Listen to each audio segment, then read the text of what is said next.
Bonjour à toutes et à tous, bienvenue sur Grand Littoral TV, votre chaîne d'information régionale. En ce jeudi 27 juin, ravi d'être en votre compagnie. Durant 7 minutes, en images, on fait le tour de l'actualité du jour. Près de chez vous, d'abord, vos prévisions météo en ce jeudi. Encore du soleil prévu aujourd'hui dans la région, puis des températures en légère hausse, mais toujours pas caniculaire. On ne dépassera pas les 21 degrés à Boulogne cet après-midi, 19 à Calais et à Dunkerque. Il faudra plutôt aller à Saint-Omer ou au Touquet pour avoir 25 degrés et donc des températures estivales dans la région et surtout près de la mer. Le vent de nord-est rafraîchit encore l'atmosphère. Aujourd'hui, il fait beau, il fait chaud. Mais ce n'est pas encore la canicule vécue ailleurs en France. Cela pourrait être beaucoup plus chaud quand même en fin de semaine, ce samedi notamment.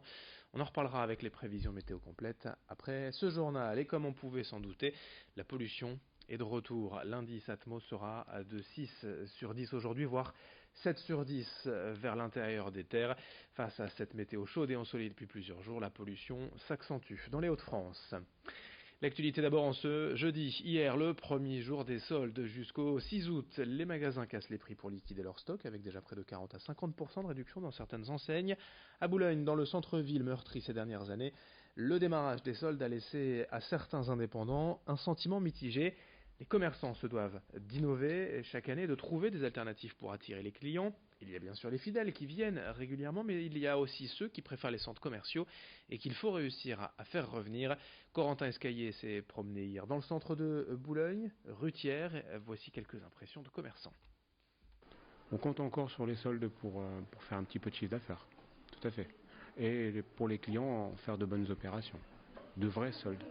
On démarque absolument la même chose, on commence à 20 et sur certains produits, 30 sur d'autres, 40 sur d'autres et 50 sur d'autres.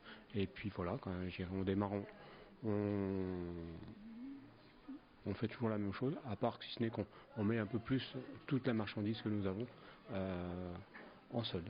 Ce qui n'était pas forcément le cas avant. Avant, nous sélectionnions nos produits à solder, maintenant tout est soldé. Alors puisqu'on parle de commerce, un nouveau au commerce, une nouvelle enseigne à vous présenter à Wimereux ce week-end où ouvrira une nouvelle épicerie fine proposant essentiellement des produits made in France, de la bière, des plats préparés ici, chez nous dans la région, du sel, des confitures, des biscuits. L'enseigne s'appelle Jours Heureux, déjà présente à Lille. Les propriétaires ont choisi Wimereux pour se développer afin de toucher un public différent, de profiter aussi du dynamisme de la commune et de la station balnéaire. Une offre qui devrait d'ailleurs s'élargir au fur et à mesure des prochaines semaines et cet été. Présentation avec l'une des gérantes au micro de Corentin Escaillé. En fonction de ce que nous avons déjà, ce que nous allons essayer de faire, c'est de venir compléter.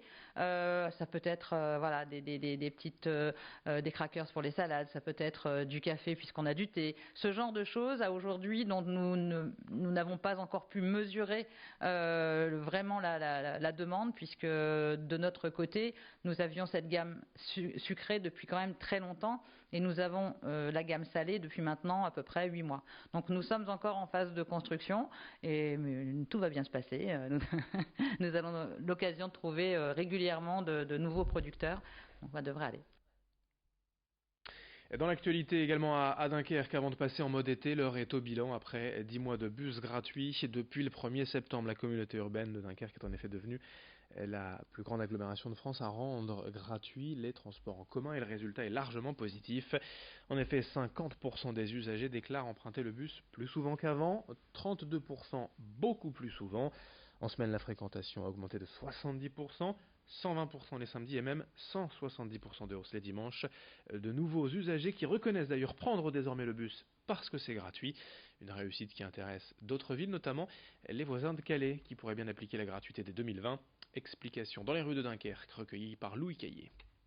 D'où viennent ces nouveaux usagers du bus? D'abord de la voiture. Pour la moitié d'entre eux, 48% des nouveaux usagers en fait a abandonné la voiture pour pouvoir prendre le bus, ce qui est vraiment encourageant, parce qu'à la fois pour l'environnement, à la fois pour le pouvoir d'achat aussi des populations, c'est vraiment une bonne surprise que ce report de la voiture vers le bus.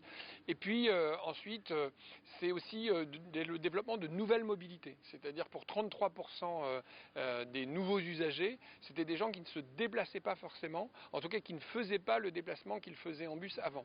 Donc je pense en particulier aux personnes qui avaient particulièrement défavorisées, qui n'avaient pas les moyens de se payer un ticket de bus, ou des personnes âgées isolées qui avaient renoncé à se déplacer et qui maintenant se déplacent à nouveau.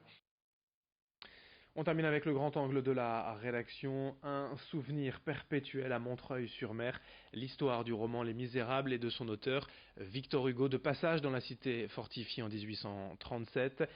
C'est après cette visite qu'il a choisi de faire partir son roman et une bonne première partie d'ailleurs du livre Les Misérables à Montreuil-sur-Mer. Chaque année il y a donc le son et lumière organisé fin juillet, début août, un bel événement raconté en images par Géry Douau-Defer. À Montreuil-sur-Mer, retour en 1837. Victor Hugo se promène dans la citadelle. Montreuil-sur-Mer. Montreuil-sur-Mer serait mieux nommé Montreuil-sur-Plaine. C'est dans cette cité que l'auteur situe l'essentiel de la première partie des Misérables. Et dans cet espace naturel, cette pierre est providentielle, parce que c'est la pierre de Victor Hugo. Celui qui a pris les traits de Victor Hugo, c'est Jean-Marie Fontaine. Dans la vie, il est le président de l'association Les Misérables et compagnie. Depuis 24 ans, cette troupe réalise des spectacles de son et lumière et met en scène toute l'œuvre du romancier français.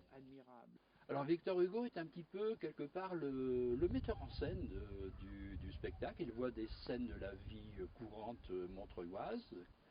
À l'intérieur des remparts, plus de 500 acteurs vont interpréter Les Misérables devant près de 10 000 spectateurs. On va voir Madame Magloire qui s'aperçoit que l'argenterie a été volée. On va retrouver Cosette aux mains des Thénardier. De septembre à août, acteurs, accessoiristes et couturières travaillent d'arrache-pied avant la première représentation.